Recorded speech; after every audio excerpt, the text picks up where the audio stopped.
Hello, I am Paula Bennett and welcome to my New Zealand Herald podcast, Ask Me Anything.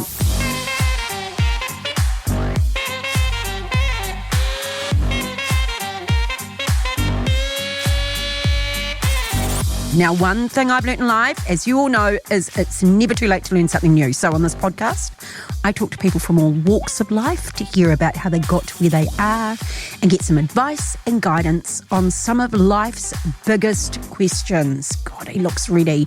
Today, a man who I think it's fair to say is very good at taking the serious and finding the humour in it. Comedian, actor, writer, director. Pax Assadi joins me. Pax is well known for his stand-up comedy as well as many TV roles. I think he's taken the mickey out of me before on TV. He created, acted in and directed his own sitcom, Raised by Refugees, which tells his own family story of arriving in New Zealand. But his latest project is Endangered Species Aotearoa, alongside Forest and Bird CEO Nicola Toki. Season 2 is out now. Pax, welcome. Thank you for having me. Yeah, it's good to have you here. What an introduction. Yeah, it was quite good, eh? I would say top 5 introductions I've ever had. Really? Yeah. I'll take that. Because people think a good introduction just needs to be long and just list everything you've done, but that's not a good introduction because it feels long-winded, and that was concise but made me sound really good at what I do. Well, and then if you do, I sometimes when I'm about Which to... is up for debate. When I'm about to speak to a crowd Yeah. and they do the introduction, it's just like, well, that was half my speech. Yeah, exactly. You know? Exactly. You've said all the things I was going to say. Yeah, you pretty much, But also I was like, how long is it going to take for Paula to bring up the fact that I've mocked her on television? Immediately? Yeah. Straight away? Yeah. Within the first 3 minutes? Thank you. Yeah, yeah. But that's every politician gets it. Oh, yeah. Yeah. You can see that I'm deeply wounded. You're still bringing it up. Yeah. Like I couldn't even tell you what you said. So there Yeah. you go. Okay, I'm supposed to be easing us in. So Yes. what's top of the bucket list? In general? Yeah, just go Oh, mad. whoa. There are no rules. How long do we have? Top of the bucket list. Does it have to be career-oriented? No. Go to Japan. I tell you, Japan is right there for people. I really want to go to Japan. So you haven't been? I haven't been. My brother's been, and he reminds me all the time. Yeah. And I really want to go to Japan. I love Japanese culture. I love video games, and that's like the home of video games. I love Japanese food. I was going to say, their food. Come on. I love Japanese food. There's just so much about Japan that I love. I have a real obsession with excellence and this idea of like trying to be as good at a craft as you possibly can be, regardless of what that takes and regardless of whether you get there or not. The journey of trying to be excellent is something I'm fascinated by. Yeah. And that is like ingrained in Japanese culture. Yeah. And I love that. And I think I'm too lazy. Yeah. I think we all Kiwis are a little bit. Yeah. We're like, yeah, we'll give it a jam. No, And then, I've got good is good enough. yeah. Mind you, that's mainly housework, I've got to be honest. Yeah. No, I get it. But there is a fascination with, like I said, it's not about whether you actually become excellent, but rather like wanting to engage in the process of trying to be excellent. Okay. Is what Are I'm you a morning fascinated person or a night owl? Do you get a choice with children? No, I'm a morning person because I have to be, and I want to be a night owl, and then I wake up and regret it deeply, much like right now. Yeah. Okay. All right, we're going to get to your life story a bit more later, but we're going to start with the second season of Endangered Species Aotearoa. Please. It's out now, eh? It's out now. You are very much the city boy sent to the wild. Oh, yeah. Yeah? I love the city. I love nature, and I love beautiful vistas and conservation, and that love has definitely been cultivated because of this show. Okay, good. But boy, oh boy, I'm a city boy. I like smog. I like traffic. I like people not really talking to each other when they walk past. Yeah. I like grumpy faces. I don't know what it is. It just makes me feel at home. Yeah. And I can't, like, I don't want to pretend like I don't love the city because I was raised here. And so I feel comfortable here, and I'm not going to pretend like... Look, we all all need a bit of tranquil every now and Yes, then. Don't get me 100%. wrong. Yeah. But I'm with you. Yeah. I'm like, okay, well, that was good. Yeah. I'm ready now to be one of, Yeah. a million people. Yes. And just kind of blend in a bit more and not be Totally. actually, So were you out of your comfort in season 1? Oh my God, I was out of my comfort zone at all points. Oh, really? Yeah, but not in a way where I don't want to be there. In a way where I feel challenged in a positive way.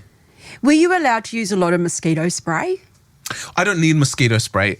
I don't know if the cameras look at this. Oh, yeah. But I am a man of Middle Eastern descent. right, so there's what I'm looking at, Yeah. just so that if you're listening, Yes. very hairy arms. Very hairy arms, Oh, yeah, they follically wouldn't get through gifted. that.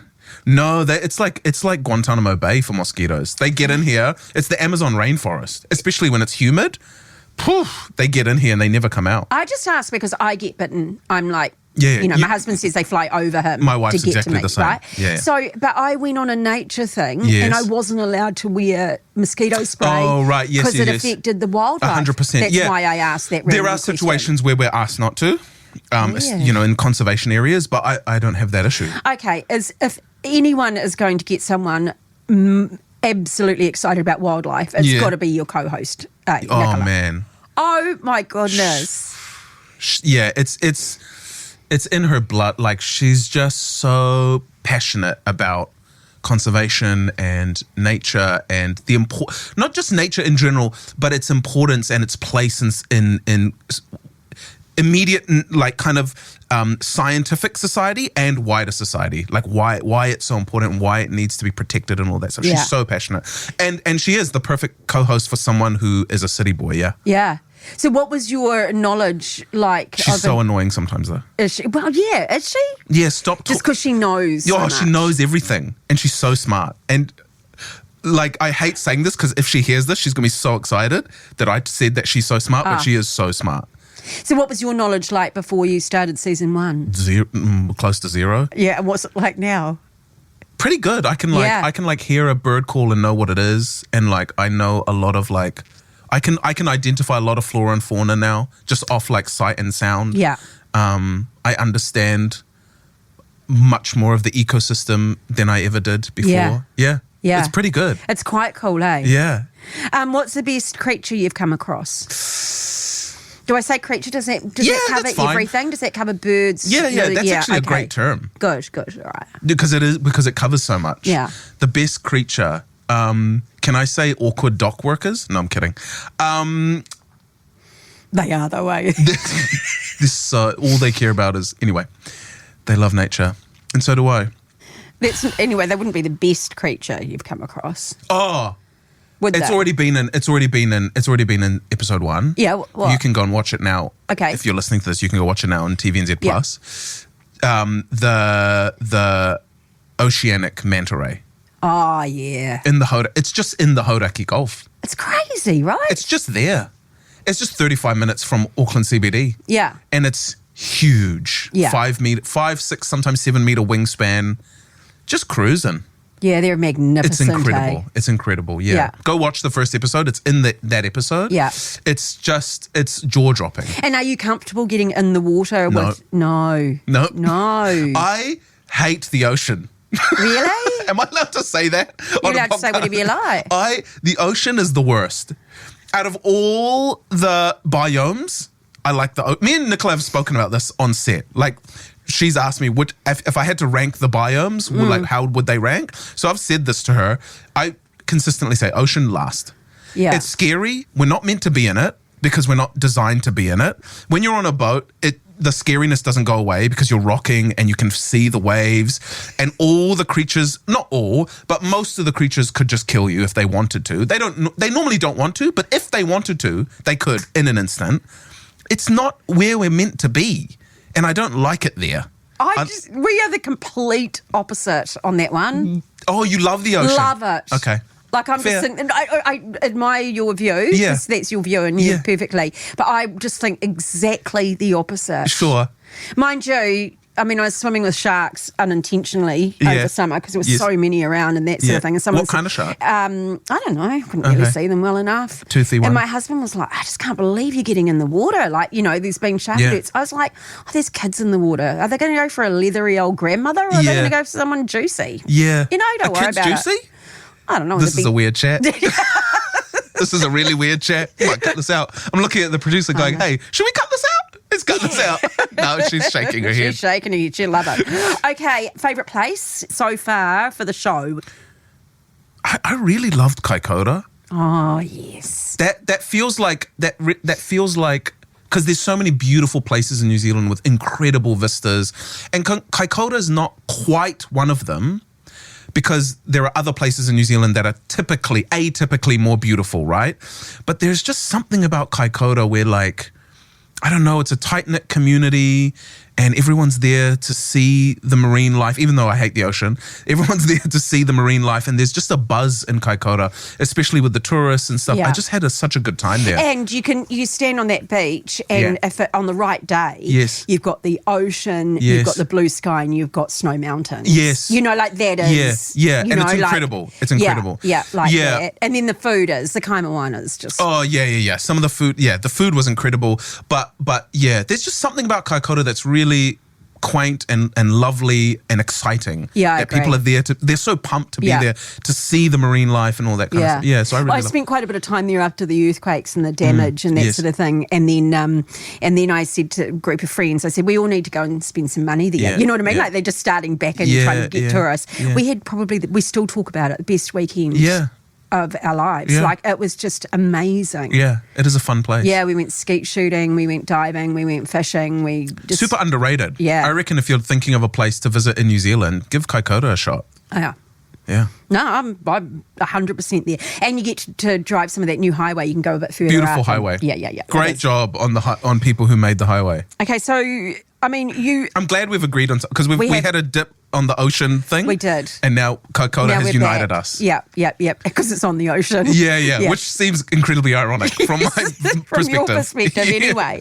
Okay, let's be fair. There's nothing overtly funny about endangered species. However, you do manage to make it a bit light, a bit more fun. And you and Nicola do riff off each other a bit, which is quite good. Yeah.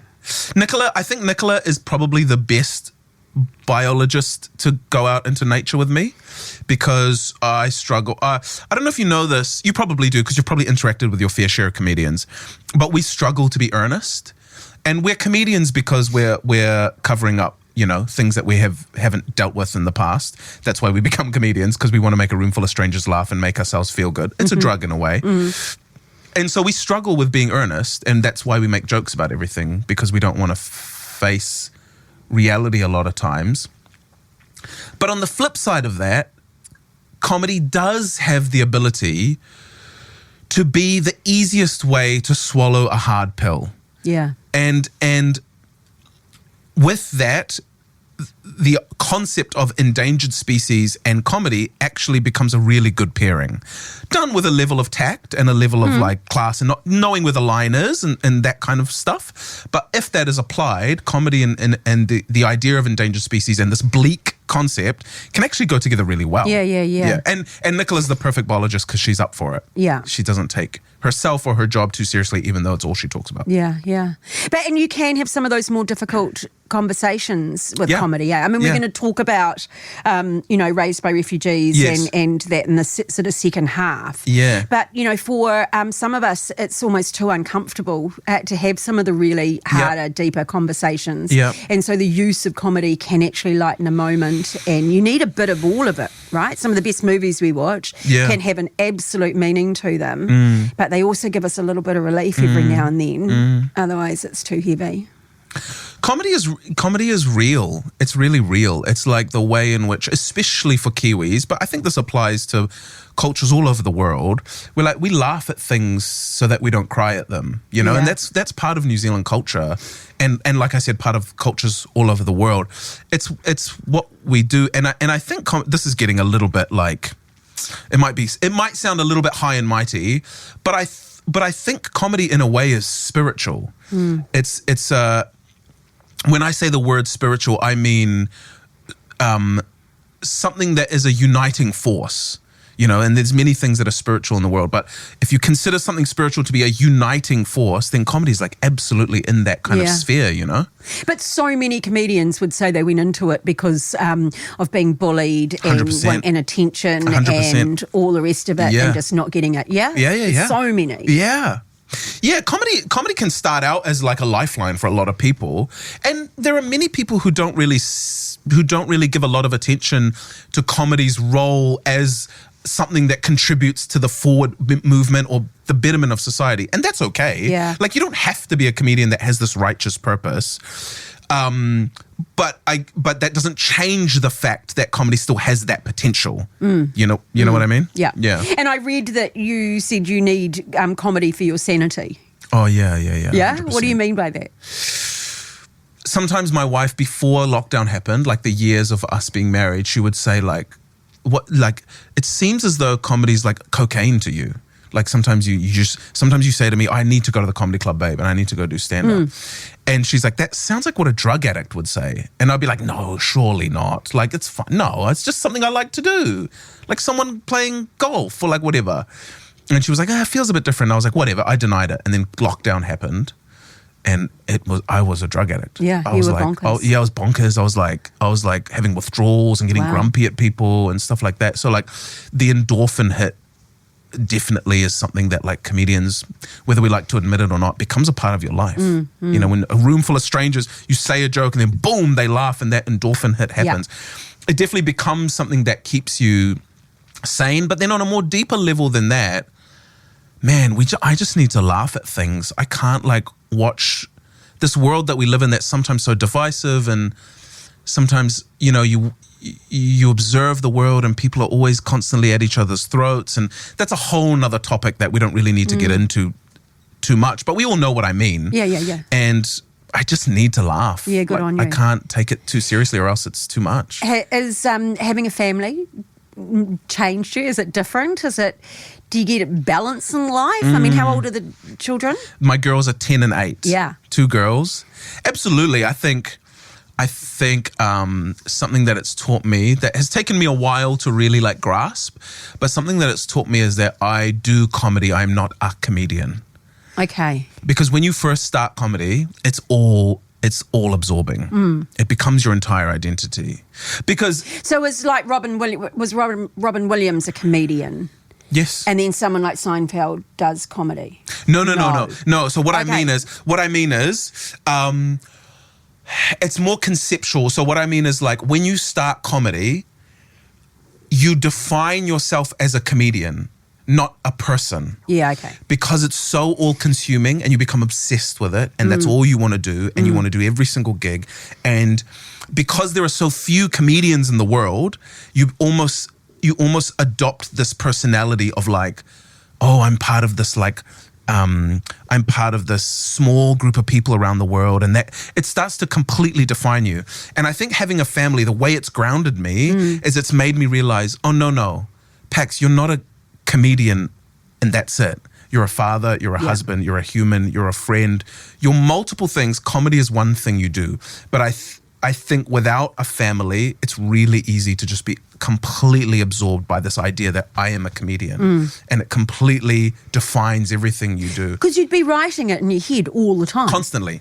You'd be looking at that and where I might see that that's going to happen in your head. Constantly. The difference between an architect and a comedian, or like a GP and a comedian, or a builder and a comedian, is that you go and do your job, and yes, after you quit, like you stop and go home, you might think about it here and there, but as a comedian, you are non-stop thinking about your job, non-stop thinking about like, what is the bit? What you're in a situation, is this a bit? You see something, is that a bit? And it's non-stop. And you have to learn to like actively tell your brain, hey, that's enough. You got to be a dad now. Yeah, okay. It's hard. Researching for this, read quite a lot. 2022, lots of mentions about you writing a novel. Yeah. I Googled author Pax Assadi, did not come up. Yeah. What's going on? So, I was meant to write a book, and I had the meeting with the publisher and everything was go, and even talks of contracts being sent back and forth. And then I got season 2 of Raised by Refugees. And then Bake Off kicked off. And I also decided to go on tour. And so it just didn't seem wise. And quite time consuming to write. Very time consuming. But I think it's okay for me to say that those conversations have picked up again, and I am now in the process of writing the book. Okay. Oh yeah, is this boy cried wolf? No, I'm just thinking. Paula doesn't trust me. I'm just thinking. She doesn't trust me. No, I just kind of hope that you're doing Bake Off again, and I hope that there's lots of that sort of stuff. I'm not allowed to say anything about that. Yeah, okay. But what I can say is I am writing the book right now. I am a fan. Thank you. Of Bake Off? Yeah. Me too. I am a fan of the paycheck. Yeah, good on you. And eating it? No. Do you get No, I'm not a fan of eating it. It's crazy. Who can eat that much sugar? Like baked goods? Yeah, I don't know either. Also, like, not all of it is good. But that's not a surprise because they're in a competition and they've got 30 minutes to make a extravagant cake. So of course it's going to have too much baking soda or No, we've all botched it. Yeah, we've all botched it. But if you had 30 minutes, of course we're going to botch it. Okay, you've made 2 seasons of your show Raised by Refugees. I have. Based on your parents' life story, and that's what we're going to delve into next, all right? Do we have to? Yes, we're going to we're going to give advice on being an immigrant in New Zealand and how New Zealand can do better at actually helping people and embracing our multiculturalism. This is big. Back soon.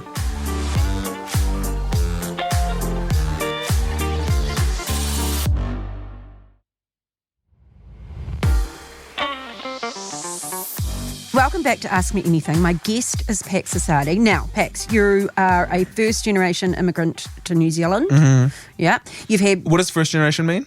You were the first of your family to be born here. Correct. Wow, you're smart. Pardon? You're smart. I had to think of a way that you would understand it. Well, condescending. Yes, that was. And not botch it up. Okay, so you've shared the story of your parents in your show Raised by Refugees. Yeah. And so that's what I want to chat about now. Okay. I mean, your parents fled their home countries, right, to Yes. seek asylum in New Zealand. Your dad, Afnan from Iran, and your mum, Safia from Pakistan. Yes. Wow, how on earth do they end up in New Zealand? That always fascinates me, by the way. Yeah, so just a correction, very minor correction. Please My do. mother is not a refugee. Okay. My father was a refugee. My mother chose to come with my father as she wasn't an asylum seeker. He was given asylum and then she was able to come because they were married. Like it. Thank you. Good. But just for clarity's sake. But yes, my father was an asylum seeker who escaped Iran as a 17-year-old across a desert at midnight. It's not an exaggeration to say risking his life. I mean, if he was caught, he would have been shot on the spot. 16 years old, got to Pakistan, spent 4 years there applying for asylum. And applying anywhere or? No, directly to the UN. Yeah. Directly to the UN, applying for asylum, hoping that a country will say yes. Okay. And the situation was that almost all countries said no, not for any particular reason. It wasn't a reflection of his character. No. It was just, Don't mean to be rude, but they might have their quota, right? Totally. There's so many different variables that come into play that we don't even know about sometimes. And the 2 countries that said yes were America and New Zealand. Oh, really? And my father chose New Zealand. Wow. Yeah.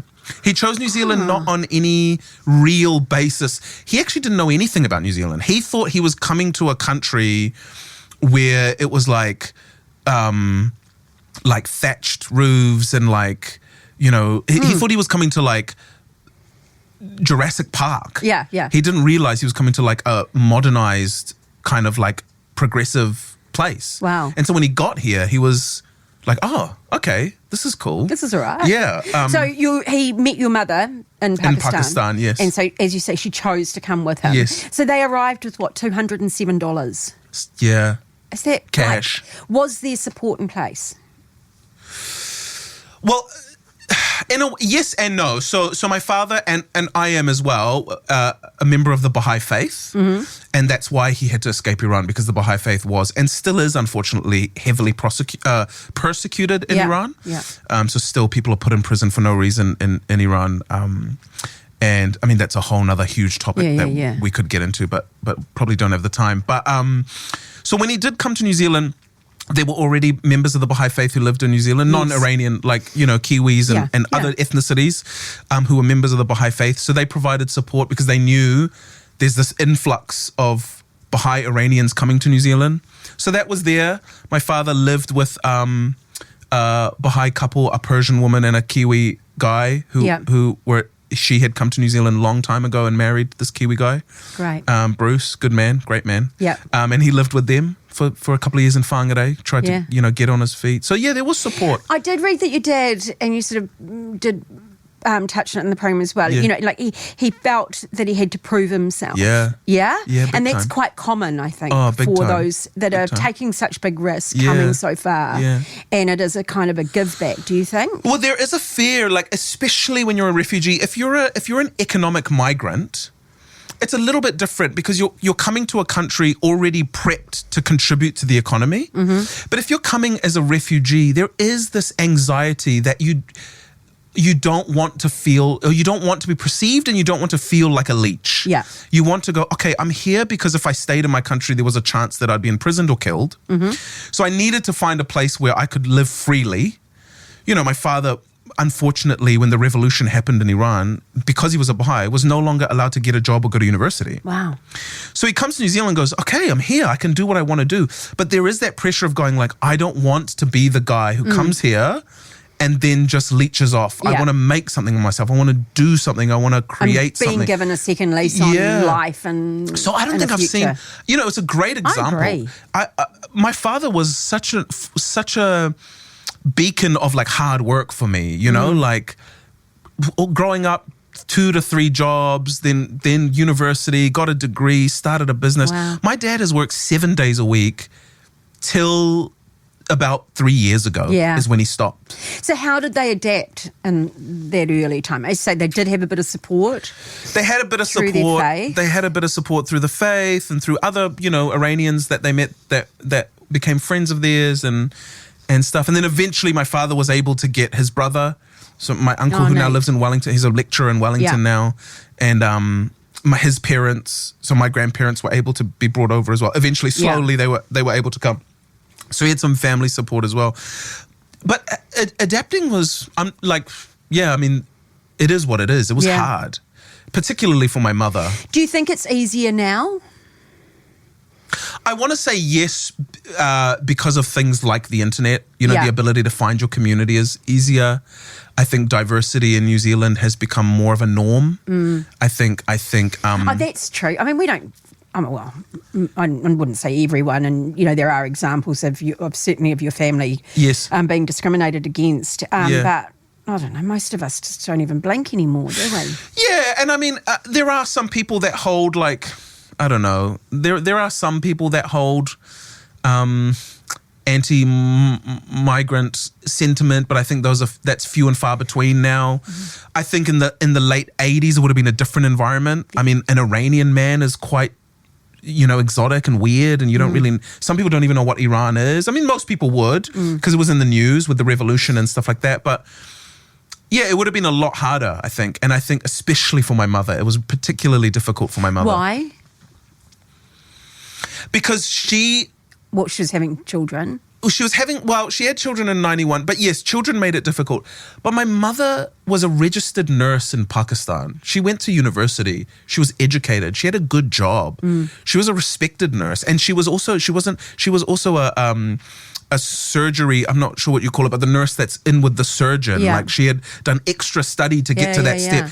Then there was a year where she went to Saudi Arabia and was a nurse in like the royal family's hospital and was paid really well. And then fell in love with this Iranian guy. Yeah. And he was like, I'm going here because I'm a refugee. Do you want to come? She didn't have to. She could have stayed in Pakistan and had a good job and had a good life. But she chose to come to New Zealand and gave all of that up. And gave up her whole family, all her friends, and came here because she loved this guy. And the love was real because my parents are, 30 something years later, they're still married and they still love each other. It's a beautiful story. In a way, it's a beautiful story. But in another way, it was even though my father was the one whose life was at risk, in a weird way, it was my mother that gave up more by choice. Yeah. So for her, it was a little bit harder because she showed up to this place and went, oh my God, there are no Pakistani people here. Yeah. That influx happened later, mid-90s is when Pakistani people showed up. And she had to find a job as a nurse, couldn't speak English, trying to figure it out. Didn't have a car, couldn't drive, was walking to Middlemore Hospital to go to work, walking to, Balmoral. She had a job in a hospital in Balmoral, walking there to get, it's just... It was hard for her. Yeah. Because she'd known it and had lived it and was on very successful and everything else. Yeah. And then almost that starting again. Yeah. So you had something, whereas in some respects your father had nothing. So he had everything to gain. Exactly. She kind of had stuff to lose. Yeah, exactly. And it's because she loved this guy. Yeah. And they made it work, and now they, God bless them, they've worked really hard and they've found, really good financial freedom. But yeah. It was a tough time. Do you think, from your parents' history of how they got to New Zealand and everything else, do you think it affected your childhood? Did you always knew that your father had come as a refugee? And yes, I always knew. I don't think it affected my childhood that much. I think I became more cognizant of it later, as you get older and you start to understand, like, what does that really mean? As a kid, you're just a kid, you want Pokemon cards and you ride your skateboard and you go to school and I don't know, you just watch cartoons. Like, you're not really thinking about that stuff. It's when you get older, that you like start to go, oh, my dad was a refugee. Oh, wow, that's crazy. And then you ask him, what did it look like? And he tells you the harrowing stories of crossing the desert and being shot at and... Yeah, it's crazy. Yeah, absolutely crazy. In the show, your character pretends to be Tongan. Yeah. Yeah? And that was real. Why did you do that? Why did I do that? Because the Tongans were the coolest at school. Because they could, break dance and, they were, good at rugby and stuff. And 9/11 had happened. Yeah. And being Middle Eastern was probably the least coolest. Especially after 9/11. Yeah. And so I just kind of went what do I kind of look like? I guess I could pass as Tongan-ish. And I kept the Pakistani bit to make it believable because it's believable that I'm half Pakistani, half Tongan. Yeah. It's not believable that I'm full Tongan. But if you throw in Pakistani in there, say my mum's Pakistani, my dad's Tongan, people go, oh, yeah. Yeah. And so I just bought into it. In the show, it's 2 days, but in real life, it was 4 years. Yeah, okay. Of pretending to be Tongan. I had to learn how to break dance. And that's fantastic. I had to play touch rugby. I hated it. I was the worst on the team. They were like, there's something wrong with you. And I was like, no, it's fine. It's fine, guys. Yeah, I'm all right. Just got a sore knee. Yeah. Do you think that we do a good job of welcoming immigrants to New Zealand? I mean, I just have always, because I'm such a Kiwi girl. Yes. Grew up in a small village. Yeah. And where, by the way? Kinloch, on the shores of Lake Taupo. Ah. Yeah, and it was very small then. Yeah, not okay. like it is now. Yeah. Parents had the corner store. Yeah. Cool. Yeah, I know.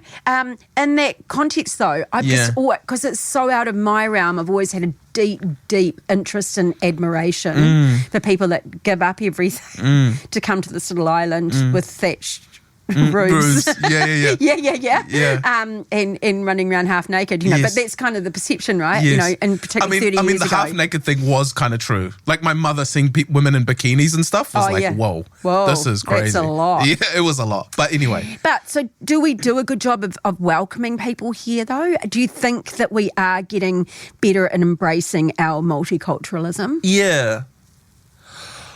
I want to yes. I think the answer is yes. I think the answer is slightly more complicated than just a yes or a no. But I think if you were to simplify it, I think the answer is yes. Yeah, we've got better. I think we have gotten better. I think if you compared, if my dad showed up to New Zealand now versus the late 80s, I think it would be easier in terms of being accepted and getting a job.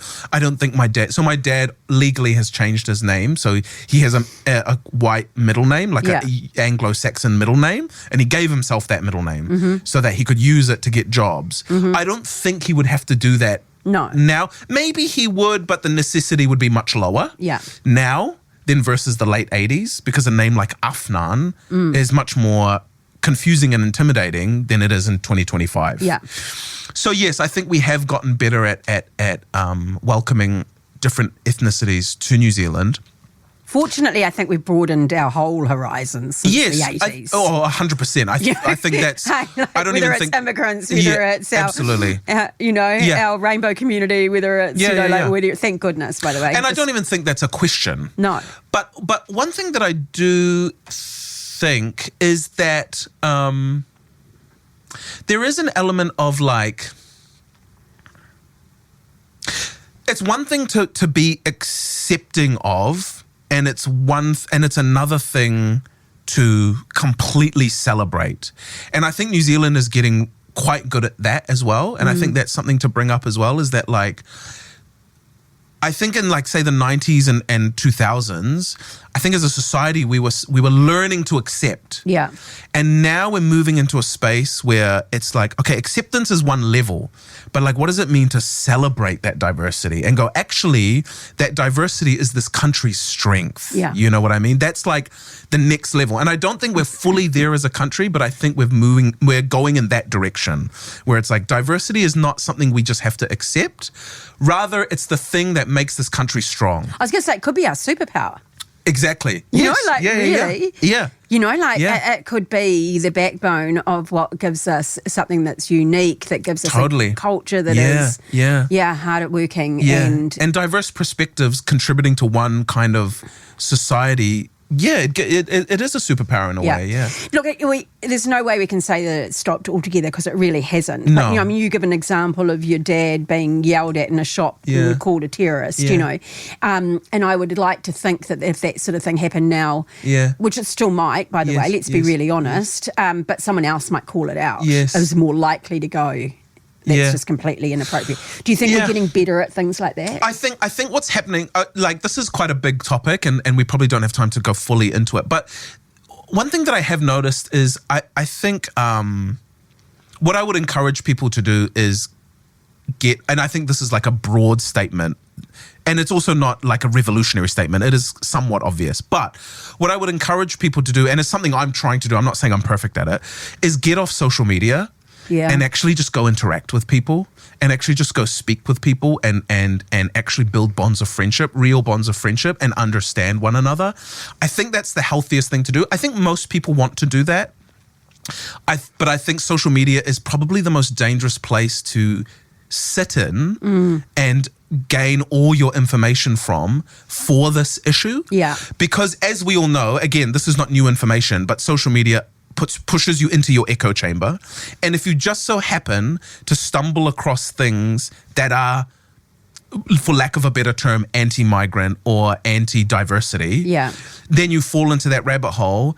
You're naive to think that your thinking is not going to get influence even if a little bit, and that's probably not healthy. So what I would encourage is if you have that urge to actually disengage from social media and actually just go interact with the world around you, I would encourage you to do that, because that world around you is diverse. And if you just genuinely interact with it, you see the beauty in it and you feel a part of it. Whether you're white, brown, whatever you are, you then feel an ownership of it because it's the place you interact. You know what I mean? And we've got to keep our humour. Right? Yeah. You know, I mean, you used it at the beginning when I asked about mosquitoes, and you went, "Hey, I'm a, absolutely. I'm a hairy Middle Eastern man." You know, and I mean, but the other day someone said to me, "Gosh, you're brown. You know, you've got a great tan." Yeah. And I went, "No, you know, helps to have a touch. Helps to have a touch of the brown. Helps to have a, you know, helps to have more than a spoonful of tangata whenua." Yeah. And someone got really offended. No, we can't do that. We can't do that. Yeah, we can't do that. It's just like, well, it's true. I get a great tan from having Māori blood. Like, that's. I think we need to move. I think as a society we need to move beyond letting ourselves get offended at phrases and words, and really understand intention and really understand the heart of an individual. But that's another reason I'm talking about disengaging from the internet as much as you can for both sides, for both sides of extreme kind of ideologies. And that's what interacting in the real world actually does. Yeah. It's the most healthy. Actually being there and speaking to people rather than letting the algorithm kind of dictate is probably where We slip up as a society. I get you. The two daughters. Yeah. And you know now that they're second generation Kiwis. Yes. So if we... Thank you so much for informing me. You're so smart. If we ask them, or a bit of a bitch too, but that's all right. It wouldn't be the first time. So in that context, though, if I ask them what nationality are they, what would they say? Wow, that's a really interesting question. I haven't really even thought about that, and I don't know. Isn't that quite cool though that they can choose? Yeah. Well, you know what I mean. Like, well, they feel like they're they're from New Kiwi Zealand. kids, yeah. They don't know anything else. No.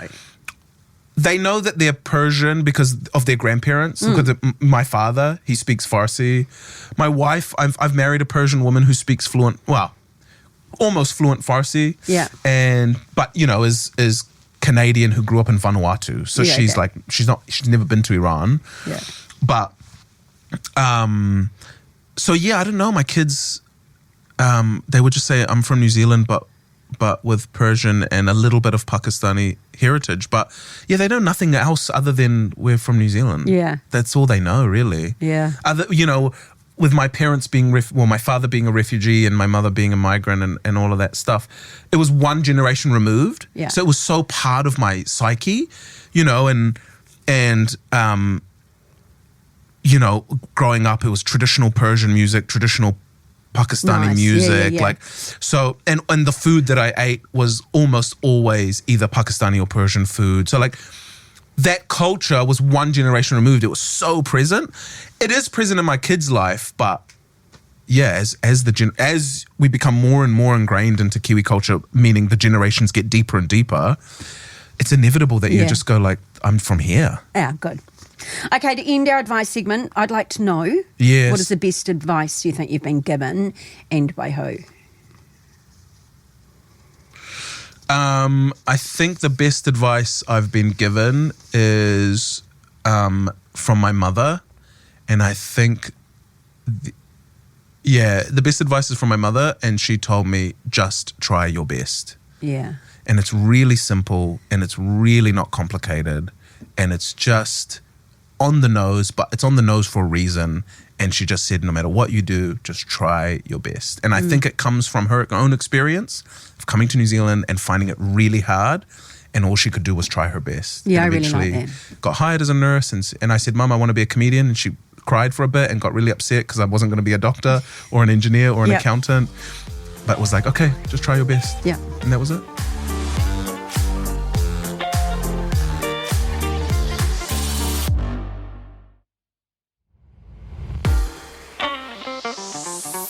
The podcast is called Ask Me Anything. Yeah. So this is your one chance, Pax, to ask me anything.